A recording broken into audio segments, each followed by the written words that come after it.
స్వరము, క్రీస్తు రాకడ స్వరము, క్రీస్తు రాకడ స్వరము, క్రీస్తు రాకడ కొరకై నిన్ను సిద్ధపరచు స్వరము, క్రీస్తేసు రాకడ కొరకై సిద్ధపరచే స్వరము. వినుమా, వినిపించుమా, కనుమా, సిద్ధపడుమా. క్రీస్తు రాకడ స్వరమును కార్యక్రమను వీక్షిస్తున్న ప్రియులకు ప్రభువైన యేసుక్రీస్తు నామంలో నా హృదయపూర్వక వందనాలు తెలియజేస్తా ఉన్నాను. ఈ సమయంలో దైవజనులు ఎం రత్నకుమార్ గారు దైవవర్తమానం అందిస్తారు. ముందుగా చిన్న ప్రార్థన చేసుకుందాం. పరిశుద్ధ ప్రేమ కలిగిన తండ్రి, దయగల యేసయ్య, నీ ఘనమైన శ్రేష్టమైన పాదాలు కొందనాలు స్తోత్రాలు చెల్లిస్తున్నాను ప్రభా. ఈ క్రీస్తు రాకడ స్వర కార్యక్రమాన్ని మీరే ఆశీర్వాదకరంగా జరిగించండి. మీ దాసులు మీరు బలపరిచి వాడుకోండి. అనేక ఆత్మరక్షణ కార్యక్రమం కొరకై ఈ పని జరిగినట్లుగా సహాయం చేయండి. నీ నామానికి మహిమ తెచ్చుకొని మని యేసు నామమున అడిగి వేడుకొని ప్రార్థిస్తున్నాం తండ్రి, ఆమేన్. రాకడ స్వరము, క్రీస్తు రాకడ స్వరము, క్రీస్తు రాకడ స్వరము, క్రీస్తు రాకడ స్వరము. మన ప్రభువును రక్షకుడునైన యేసయ్య పరిశుద్ధమైన నామమున క్రీస్తు రాకడ స్వరం కార్యక్రమం వీక్షించుచున్న ప్రియ వీక్షకులైన మీ అందరికీ నా హృదయపూర్వక వందనాలండి. బాగున్నారా ప్రియులారా? మరొకసారి మనందరి ఈ రీతికి కలుసుకోవడం చాలా సంతోషకరంగా ఉంది. మీరందరూ కూడా చక్కగా క్రిస్మస్ హడావుల్లో ఉండుంటారు కదా. కొన్ని సంఘాల్లో ప్రతిరోజు ఉదయకాలం క్రిస్మస్ కార్యక్రమాలు జరుగుతూ ఉంటాయి. మరికొన్ని సంఘాల్లో అక్కడక్కడ స్థానిక సంఘంలో సెమీ క్రిస్మస్ ఆరాధనలు జరుగుతూ ఉన్నాయి. మరి ఈ క్రిస్మస్ దినాల్లో అనేకమైన క్రిస్మస్ వర్తమానాలు వింటూ మీరు ఆత్మీయంగా దీవించబడుతున్నారని నేను విశ్వసిస్తూ ఉన్నాను. చాలా సంతోషం. ప్రియులారా, కొద్ది సమయం దేవుని వాక్యాన్ని మనం ఆలకిద్దాం. ఈ రోజున మన ధ్యాన భాగంగా పరిశుద్ధ గ్రంథం నుంచి లూకాసు వార్త 2వ అధ్యాయము 10వ వచనాన్ని చదువుకుందాం. అయితే ఆ దూత, భయపడకుడి, ఇదిగో ప్రజలందరికీ కలుగబోవు మహా సంతోషకరమైన సువర్తమానం నేను మీకు తెలియజేయుచున్నాను. దావీదు పట్టణమందు నేడు రక్షకుడు మీ కొరకు పుట్టినాడు, ఈయన ప్రభు అయిన క్రీస్తు. దేవుడు ఈ వాక్యాన్ని మన వెనికిడిలో దీవించును గాక.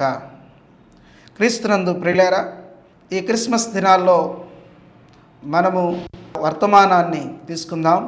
చదవబడిన వాక్య భాగాన్ని మనం గమనించినట్లయితే, యేసుక్రీస్తు ప్రభువారు జన్మించిన సమయంలో ఆనాడు తమ యొక్క పశువులను కాసుకొనుచున్న ఆ కాపురుల యొద్దకు దేవుని దూత పంపించబడి వారితో మాట్లాడుతున్న మాటలు మనకి ఇక్కడ కనబడుతున్నాయి. దేవదూత మాట్లాడుచున్నాడు, భయపడకుడి, ఇదిగో ప్రజలందరికీ కలుగుబోవు మహా సంతోషకరమైన సువర్తమానం నేను మీకు తెలియచేయుచున్నాను అన్నాడు. ప్రియులారా, ఈ భాగంలో మనం చదివినట్లయితే ఈ రోజున క్రిస్మస్ కార్యక్రమాన్ని జరుపుకుంటుంది ఎవరు? క్రైస్తవులు కదండి. ఇంకా ఎవరైనా అభిమానం ఉన్నవాళ్ళు మరి కొంతమంది క్రైస్తవేతరులు. క్రిస్మస్ ఎవరిది అని అంటే క్రైస్తవులది అంటారు. ప్రియులారా, ఇది సత్యం కాదు. దేవుని వాక్యాన్ని మనం గమనించినట్లయితే వాస్తవానికి క్రిస్మస్ లేక క్రైస్ట్మాస్ అనగా క్రీస్తును ఆరాధించుట. యేసుక్రీస్తు ప్రభు వారి యొక్క జన్మదినానికి మరి మనం పిలిచే పేరు క్రిస్మస్ లేక క్రిస్టమస్, క్రైస్ట్మాస్. ఓకే. అయితే ప్రియులారా, ఈ క్రిస్మస్ కార్యక్రమం అనేది కేవలం క్రైస్తవులదే కాదు. దేవుని వాక్యాలు ఇక్కడ మనం చదువుతున్నాం, ప్రజలందరికీ. దేవుడు అనే ఆయన ఒక వర్గానికో ఒక ప్రాంతానికో ఒక కులానికో చెందినవాడు కాదు. దేవుడు అందరికీ దేవుడు. సూర్యుడు అందరికీ, భూమి మీద ఉన్న ప్రతి ప్రజకు ఒకే సూర్యుడు, సమస్త లోకానికి ఒకే దేవుడు. ప్రియులారా, ఈ వార్త లేక శుభవార్త క్రిస్మస్ కార్యక్రమం కేవలం క్రైస్తవులదే కాదు. అసలు ఆ మాటకు వస్తే యేసుప్రభు వారు పుట్టుకను జ్ఞాపకం చేసుకునే ఈ క్రిస్మస్ కార్యక్రమాల్లో అసలు యేసుప్రభు వారు పుట్టింది ఎవరి కోసం? ఆ మాట ఇక్కడ మనం చదువుతున్నాం, ప్రజలందరికీ కలుగుబో మహా సంతోషకరమైన సువర్తమానం. ఇంకా మనం చెప్పాలంటే ప్రియులారా, దేవుని వాక్యంలో అపొస్తలుడైన పౌలు గారు చెప్తారు, తిమోతికి రాయబడిన మొదటి పత్రిక 1వ అధ్యాయం 15వ వచనంలో, పాపులను రక్షించుటకు క్రీస్తు యేసు లోకమునకు వచ్చెను అనే మాట చదువుతాం. లూకాసు వార్త 19వ అధ్యాయం 10వ వచనంలో చదువుతాం, నశించిన దాన్ని వెదకి రక్షించుటకు మనుష్య కుమారుడు వచ్చెను అని. గమనించారు కదా, యేసుక్రీస్తు ప్రభువారు ఈ లోకాలలో పుట్టడం కాదు, జన్మించారు కాదు ప్రియులారా, ఈ లోకానికి వచ్చారు. ఆయన తాను పుట్టక మునిపే, తాను జన్మించక మునిపే ఉన్నవాడు, ఆయన ఉన్నవాడు. మోషేతో దేవుడు మాట్లాడుతున్న సమయంలో నీ పేరేంటి అని అడిగితే ఏం చెప్పమంటావయ్యా అని మోషే గారు అడిగినప్పుడు మోషే గారితో దేవుడు చెప్పిన మాట, నేను ఉన్నవాడను అనువాడనై ఉన్నాను అన్నాడు. యేసు ప్రభు వారు కూడా నేను అబ్రహాము కంటే ముందే ఉన్నవాడను అన్నాడు. ప్రియులారా, యేసు క్రీస్తు ప్రభువారు ఈ లోకంలో పుట్టడం కాదు, లేక జన్మించడం కాదు, కానీ ఆయన ఈ లోకానికి వచ్చారు. అయితే ఎవరి కోసం వచ్చాడు? పాపులను రక్షించుటకు క్రీస్తు యేసు లోకమునకు వచ్చాను. పాపులెవరు? ఏ భేదము లేదు, అందరూ పాపం చేసిన వారిని వాక్యం చెప్తుంది కదా. ప్రతి మానవుడు జన్మతః కర్మతః పాపి అనే గ్రంథాలు చెప్తున్నాయి కదా. సో యేసుక్రీస్తు ప్రభువారు క్రైస్తవుల కొరకు మాత్రమే రాలేదు. యేసు ప్రభువారు వచ్చినప్పటికీ భూమి మీద ఒక్క క్రైస్తవులు లేరు. యేసు ప్రభువారు ఎవరి కోసం వచ్చారు అని అంటే సర్వ మానవాళి కోసం ఈ లోకానికి వచ్చినట్లుగా ప్రియులారా మనం చదువుతాం. దేవుని వాక్యంలో కొన్ని వాక్య భాగాలు నేను మెదడు తీసుకురావాలని ఆశపడుతున్నాను. దేవుని వాక్యాన్ని గమనించినట్లయితే లూకాసు వార్త 2వ అధ్యాయము 29-32 వరకు కలిసి ఉంది. ఈ వాక్య భాగాన్ని మెదడు తీసుకొస్తాను. నాథా, ఇప్పుడు నీ మాట చొప్పున సమాధానముతో నీ దాసుని పోనిచ్చుచున్నావు. అన్యజనులకు నిన్ను బయలుపరచుటకు వెలుగుగాను, నీ ప్రజలైన ఇశ్రాయేలుకు మహిమగాను, నీవు సకల ప్రజల ఎదుట సిద్ధపరిచిన నీ రక్షణ నేను కనులారా చూచితిని. సకల ప్రజల ఎదుట సిద్ధపరిచిన నీ రక్షణ. యేసు ప్రభు వారిని గురించి పలుకబడుతున్న ఒక అద్భుతమైన ప్రవచనంతో కూడిన మాటను ఈ వాక్య భాగంలో మనం చదువుతున్నాం. దేవుని వాక్యాన్ని మనం గమనించినట్లయితే ప్రియులారా, లూకాసు వార్త 24వ అధ్యాయం 47వ వచనాన్ని మీ కొరకు చదువుతున్నాను. యెరూషలేము మొదలుకొని సమస్త జనములలో ఆయన పేరిట మారు మనసును పాపక్షమాపణయు ప్రకటింపబడుననియు వ్రాయబడి ఉన్నది అని ఇక్కడ మనం చదువుతున్నాం. ఇటు రీతిగా మనం గమనించినట్లయితే ప్రియులారా, యేసుక్రీస్తు ప్రభువారు ఈ లోకానికి వచ్చిన ఉద్దేశం కేవలం క్రైస్తవుల కొరకు కాదు. యేసు ప్రభువారు వచ్చినప్పటికీ ఒక్క క్రైస్తవుడు కూడా లేరు. కాబట్టి యేసు ప్రభువారు యూదుల కొరకు వచ్చారా? కాదు. యేసు ప్రభువారు ఈ లోకానికి వచ్చిన ఉద్దేశం సర్వ మానవాళి పాప క్షమాపణ కొరకు. ఇక్కడ దేవదూత చెప్తున్నాడు, ఇదిగో ప్రజలందరికీ కలుగుబోవు మహా సంతోషకరమైన సువర్తమానం. ప్రియులారా, యేసు ప్రభువారు ఈ లోకానికి వచ్చిన ఉద్దేశం మానవులమైన మనందరినీ రక్షించడానికి. మత్తయి సువార్త 1వ అధ్యాయం 21వ వచనంలో మనం చదువుతాం, ఆమె ఒక కుమారుని కనును, తన ప్రజలను వారి పాపముల నుండి ఆయనే రక్షించును గనక ఆయనకు యేసు అని పేరు పెట్టుదు అని చదువుతాం. యేసు ప్రభువారు ఈ లోకానికి వచ్చిన ఉద్దేశం ఎవరి కొరకు వచ్చారు అని అంటే అందరి కొరకు వచ్చారు. ప్రియమైన సోదరి సోదరులారా, ఈ కార్యక్రమాన్ని వీక్షిస్తున్న వారిలో క్రిస్మస్ కార్యక్రమం కేవలము ఒక మతానికి సంబంధించిన కార్యక్రమం కాదు. ఇది ఒక వర్గానికి, ఒక ప్రాంతానికి చెందిన కార్యక్రమం కాదు. ఇది సర్వలోక ప్రజలకు సంబంధించిన కార్యక్రమం, సకల ప్రజల కార్యక్రమం. ప్రియులారా, ప్రజలందరికీ క్రిస్మస్, ప్రజలందరికీ క్రీస్తు వచ్చింది ప్రజలందరి కొరకు. కాబట్టి ఇక్కడ మనం జ్ఞాపం చేసుకోవాల్సిన విషయం ఏంటంటే ప్రియులారా, కొత్త నిబంధనలో కదండి మనం చదివింది అని అంటారా? పాత నిబంధనలో ప్రవచన రూపకంగా కూడా ఈ మాటలు మనం చదువుతాం. ఆ మాటలు కూడా నేను మీదకి తీసుకొస్తాను. ప్రభువైన యేసుక్రీస్తు వారు ఈ లోకానికి వచ్చిన ఉద్దేశం మనం గమనించినట్లయితే ఇది ఒక 100 సంవత్సరాల క్రితం కూడా చెప్పబడిన మాట కాదు, ఒక 200-300 సంవత్సరాల క్రితం చెప్పబడిన మాట కూడా కాదు. ఇది అనాదికాల సంకల్పం చొప్పున ఈ లోకానికి యేసు ప్రభువారు వచ్చారు. ప్రియులారా, ఉదాహరణకి మనం దేవుని వాక్యాన్ని చదివినట్లయితే ఆదికాండం 12వ అధ్యాయము మొదటి 3 వచనాలను మీ ఎదుటి తీసుకురావడానికి నేను ఆశపడుతున్నాను. యెహోవా, నీవు లేచి నీ దేశం నుండి, నీ బంధువుల యొద్ద నుండి, నీ తండ్రి ఇంటి నుండి బయలుదేరి నేను నీకు చూపించు దేశమునకు వెళ్ళుము. నిన్ను గొప్ప జనముగా చేసి నిన్ను ఆశీర్వదించి నీ నామను గొప్ప చేయుదును, నీవు ఆశీర్వాదంగా నుందువు.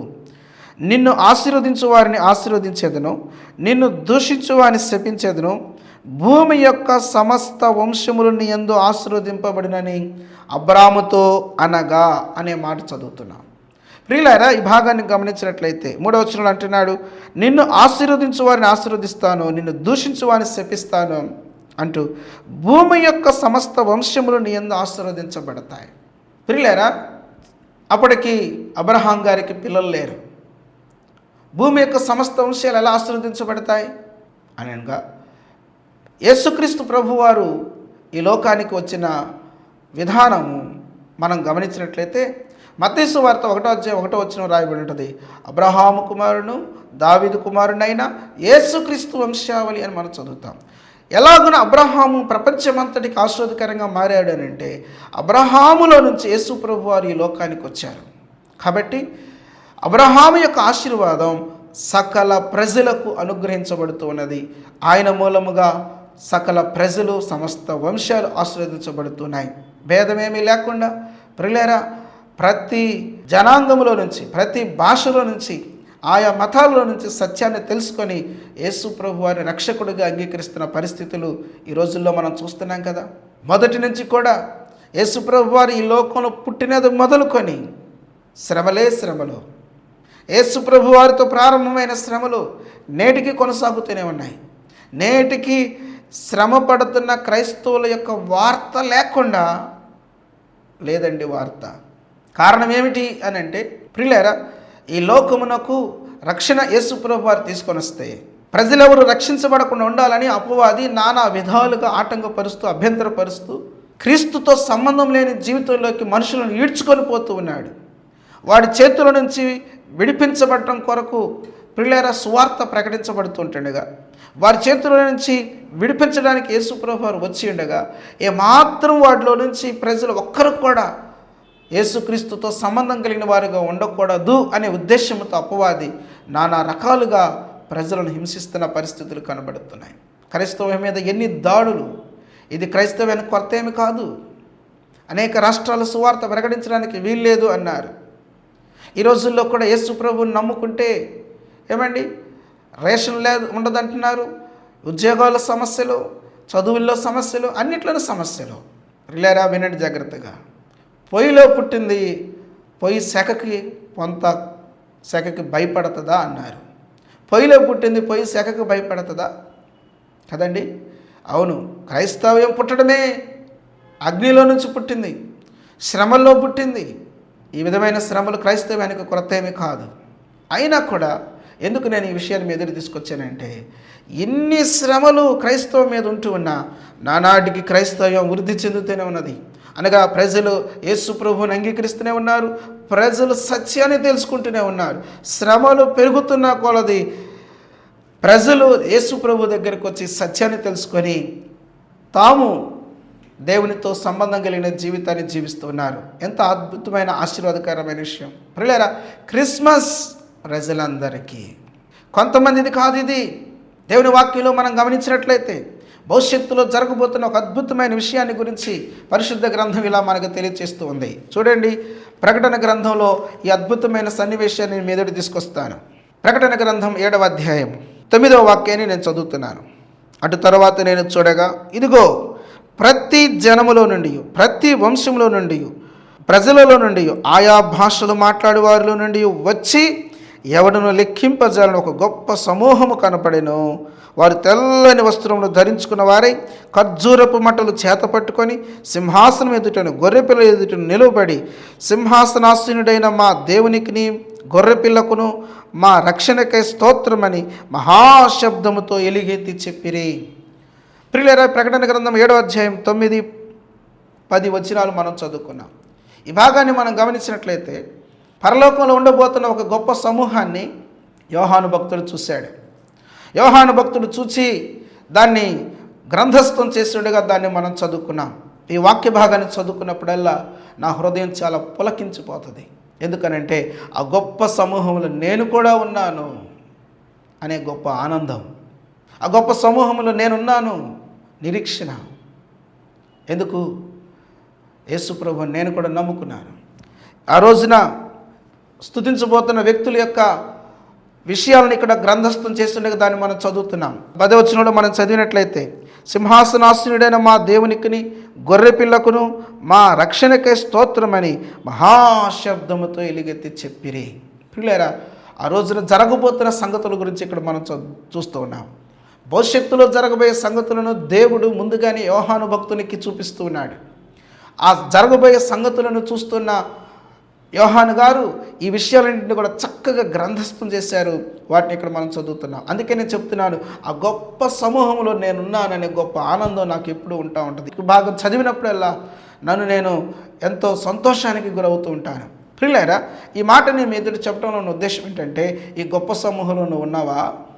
ఈ గొప్ప సమూహంలోకి నీవు వచ్చావా? భవిష్యత్తులో పరలోకమందు ప్రభువుని ఆరాధించుచున్న ఆ గొప్ప సమూహంలో ప్రతి మనుషుడు ఉండాలనేది దేవుని యొక్క గొప్ప ఉద్దేశం. నీవు కూడా ఉండాలని దేవుని యొక్క గొప్ప ఉద్దేశం. అందుకొరకే యేసు ప్రభు వారు ఈ లోకానికి వచ్చారు. ఇంతకీ ఎవరెవరు ఉన్నారు అక్కడ? ఇక్కడ మనం చదువుతున్నాం. ఏమని?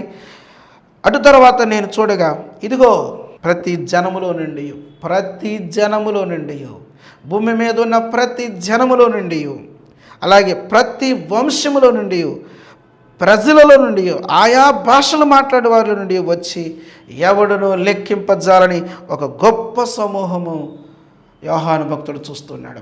ఎంత అద్భుతమైనదండి! ప్రపంచవ్యాప్తంగా ఉన్న ప్రతి సమూహములో నుంచి, లేదా ప్రతి ప్రజల నుంచి, ప్రతి జనములో నుంచి, ప్రతి భాషలు మాట్లాడే వారి నుంచి అనేక మంది యేసు ప్రభువు వారి రక్షకుడిగా అంగీకరించి పిల్లలు తమ జీవితాలు భూమి మీద ముగించబడిన తర్వాత, ఈ లోకానికి అంతం వచ్చిన తర్వాత పరలోకంలో దేవుని ఆరాధన చేస్తూ ఉన్న ఒక అద్భుతమైన సన్నివేశాన్ని యోహాను భక్తుడు చూస్తూ ఇక్కడ రాస్తూ ఉన్నాడు.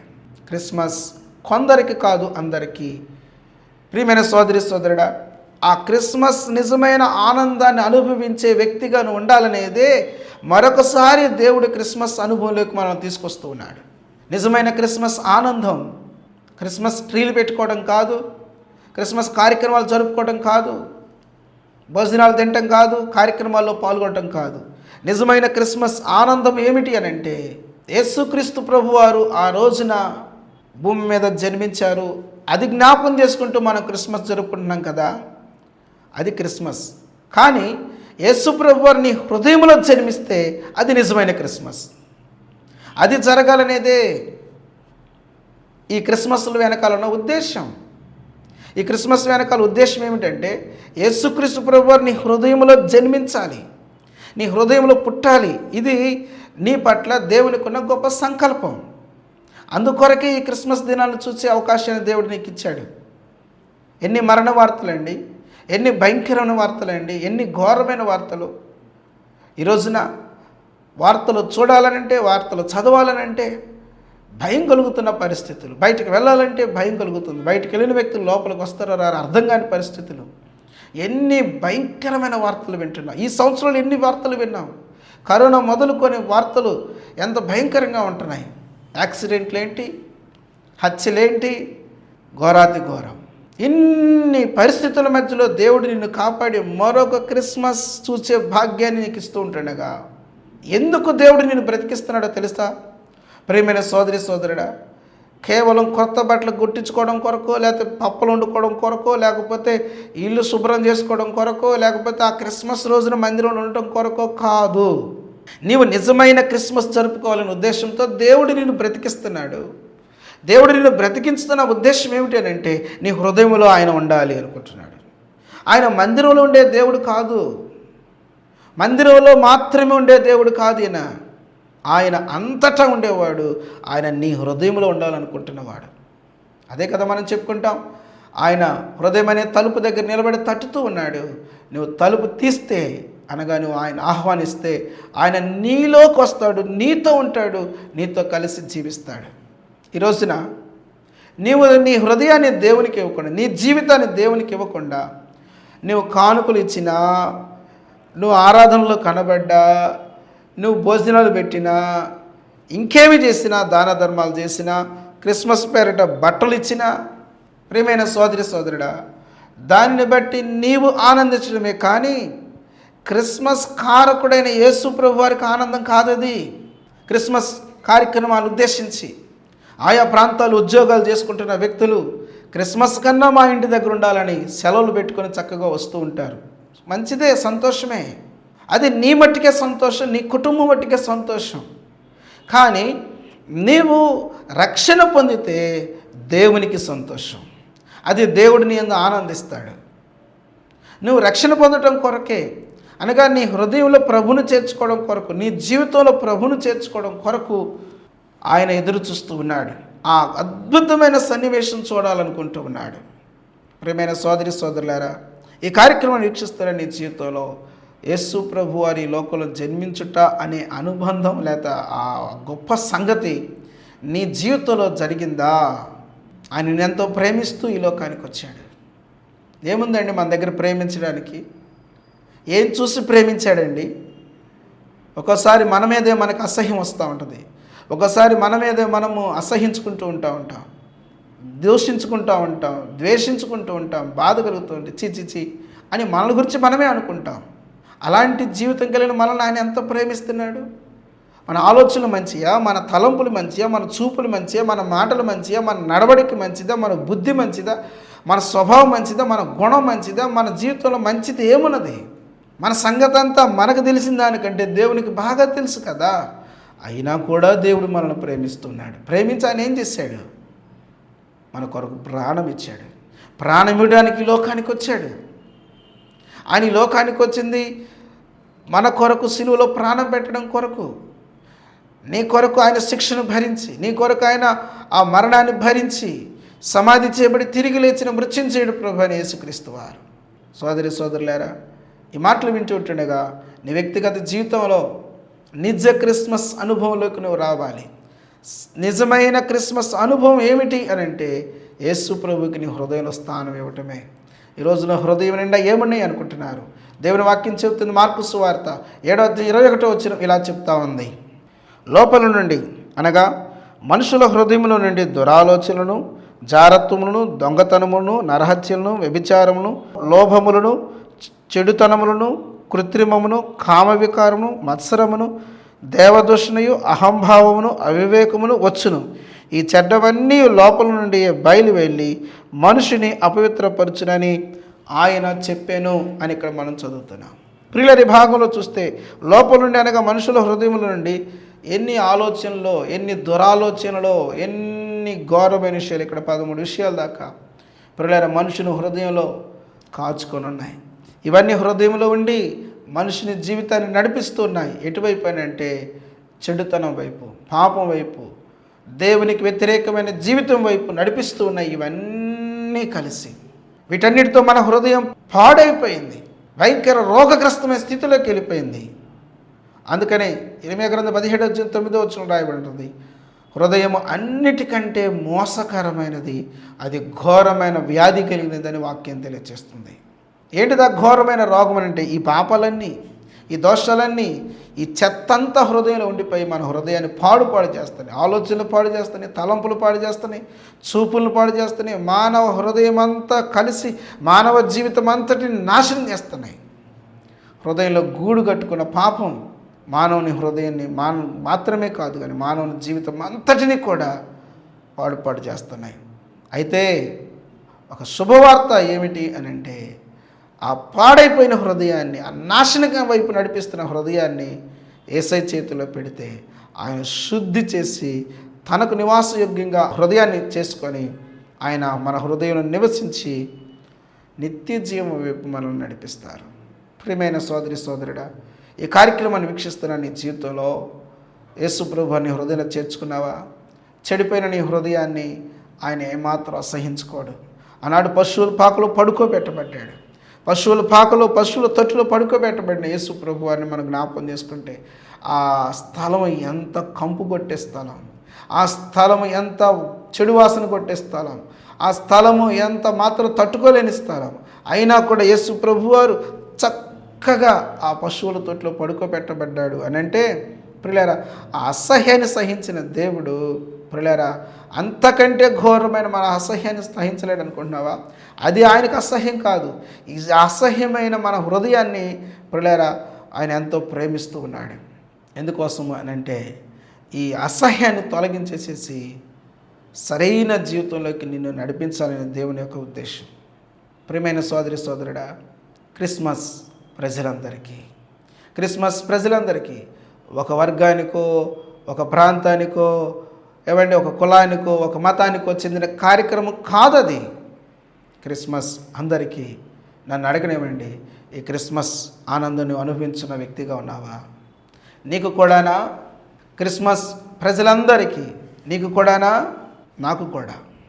ఎందుకనంటే నేను యేసు ప్రభువుని రక్షకుడిగా అంగీకరించాను. నా హృదయంలో ఉన్నాడు ఆయన.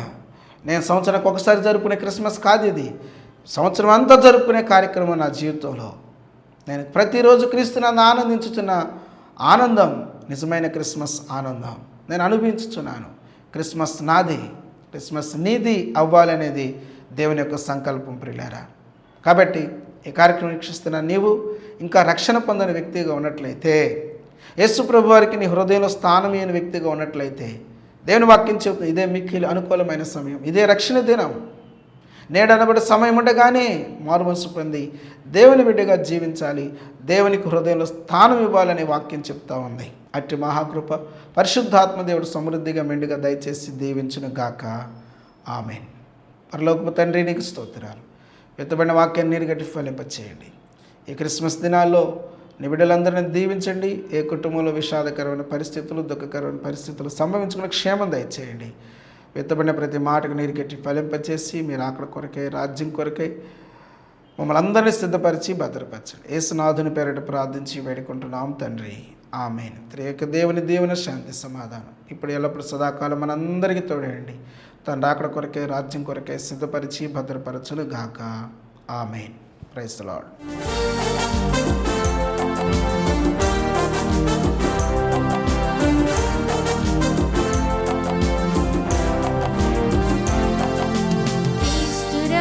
స్వరము, క్రీస్తురాకడ స్వరము, క్రీస్తురాకడ స్వరము, క్రీస్తురాకడ స్వరము, క్రీస్తురాకడ కొరకై నిన్ను సిద్ధపరచు స్వరము, క్రీస్తేసురాకడ కొరకై సిద్ధపరచే స్వరము.